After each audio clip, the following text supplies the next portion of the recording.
everyone, it's Shel C with PaperOcotilloStudio, and today I'm sharing with you my StencilGirl Creative Team project for home decor. This is a botanical wall clock. This is an inexpensive wall clock from Walmart, and I've had it for a long time. As you can see, I've made a face for it before that's very faded, and I used rubber stamps and dye ink, and that's the reason it's so faded. I thought it would be a good time to make a new one, and so I took out the old one. I took apart the clock. You need to kind of gently pry out the plastic part. It has some little tabs, and you need to kind of bend it so that it can come out. Then you need to take off the three hands by just pulling them directly up. It doesn't hurt them, but don't pull from the ends, pull from the center and pull each one directly up.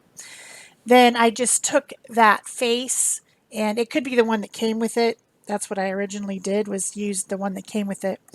And I did take a punch and punch holes wherever there was a marking all the way around the edge for where the numbers go.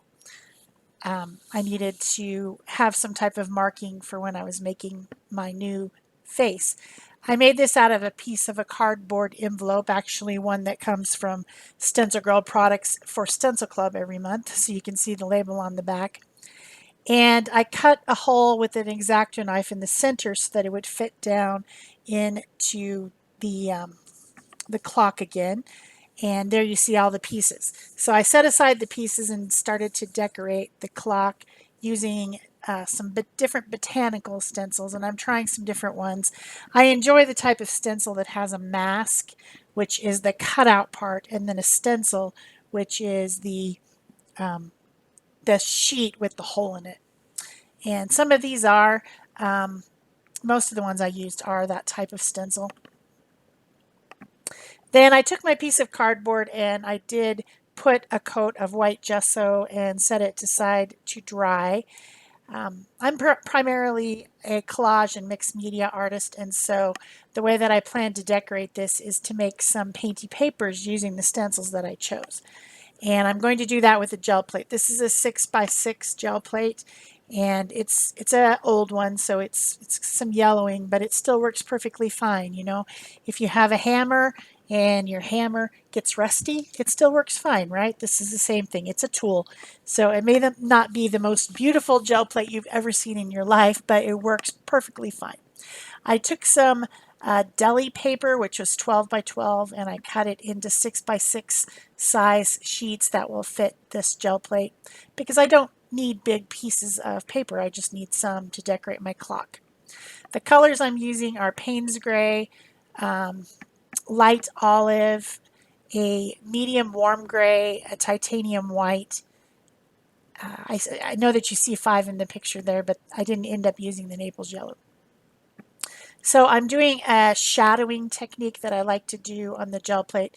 The first thing I do is put down the color that I want the main part of the stencil to be. This is actually a mask. It is a stencil too, because it still has everything attached around the edges, but it's got a lot of open areas, and I want the lines to be Payne's Gray. So I put that color down first, put the stencil over the top, and then I pulled up the Payne's Gray out of the holes of the stencil. Leaving the stencil there, I put on another color, which was the light olive green, and then I pulled that up with another piece of paper, being less forceful in the pressing of it. And then I pulled off the stencil, and now I have Payne's Gray leaves with a light olive halo around them. And I pulled up that entire layer using a very thin layer of titanium white over the top. And that pulls all the colors up, and what you get is this kind of grungy, haloed piece. So I'm doing that again. This time I put the olive green first, put down the mask. This is from another botanical stencil. And then I put the Payne's Gray over the top, pulled off that layer, not pressing as hard so that it's leaving a halo of the Payne's Gray around the the light olive bits. And then I'm going to pull this one up with that warm gray. That's the last top layer, very thin. You know, you just want things to stick together but not be gloppy. I think that the main problem that people have with gel printing is that they put way too much paint. It needs to be very thin layers. But you can see that's got olive fronds with Payne's gray halo around it, and then gray in the background, which is the color that I picked it all up with. This is a fun technique. I do it all the time, but it's not the only thing I do, but I do that. Now I'm putting down some Payne's gray again, and then I'm looking for a different stencil. This one is kind of vines and berries. So the vine and berries are going to be Payne's gray because they're underneath the stencil. And I'm pulling away the excess, and I can still use all those other pieces. They're not wasted, they're just different. Then I put the light olive over it, pulled that off as well. So again, I've got Payne's gray, vines and berries with olive green halo, and I'm going to pick that whole thing up with titanium white. Very thin layer, just takes a little tiny bit. I'm going to end up using 4 of these, but I do have a lot of other pieces left that I'll use on other projects. Maybe some other projects to use along with my clock, like some storage containers or pencil containers or something like that. So then this stencil is not a mask. This is a stencil. And I'm laying the stencil down and I'm putting the white paint through the stencil. It has very thin lines. I got to press pretty hard with my brayer. That's a 2-inch brayer. So now I have white leaves and I'm going to pick those up with Payne's gray. And this is the last piece of paper that I used, so you'll see it in the upcoming project.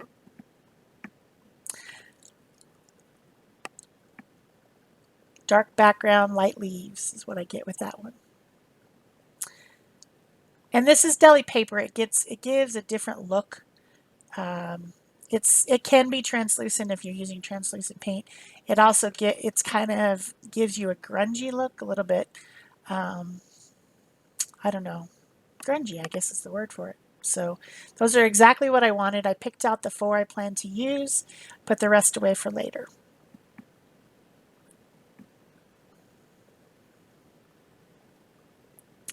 So the one that on the top there, that was made, it was one of my papers that I pulled away excess paint with as I was doing my technique, but then I turned over the stencil that had paint on the back after I pulled it off, and I pressed it down, and so it has a layer of like stencil printed with excess paint that was on the stencil over the top of the gel printed portion.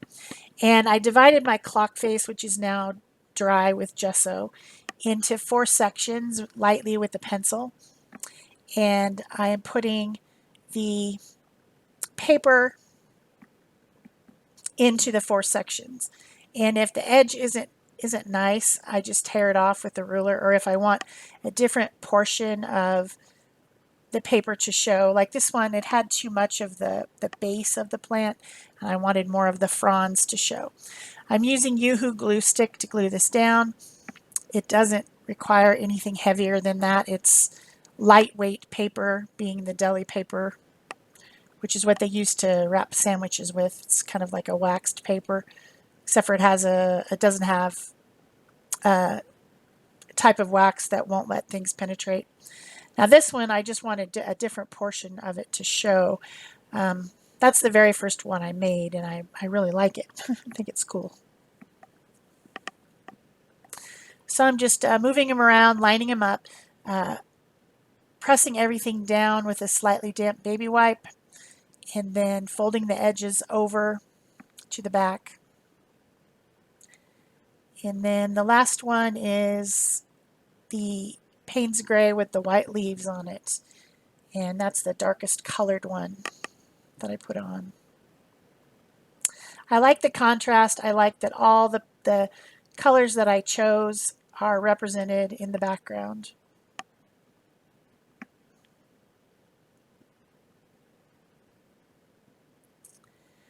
So now for a little bit more stenciling, I'm going to use this botanical leaf. I'm putting some pixie spray, which is a stencil adhesive, on the back so that it will stay down really nicely. You need to let that dry for a minute before you put it down. It's kind of like the type of adhesive that a Post-it note has. It's not super sticky. It doesn't get on the paper, and it can really only be used one time and then you have to spray it again. But it doesn't get all over the stencil and make it yucky. So it's a nice thing to use. And I'm using some stencil brushes to carefully pat the paint over it so that I get a nice clean image. And that's my second layer. I've also got the stencil that the mask that I used came out of, and it has some other masks in it too. It's got a lot of different interesting leaves and shapes of botanical nature in it. Designed by Array Missingmen, I believe. And then this is a stencil.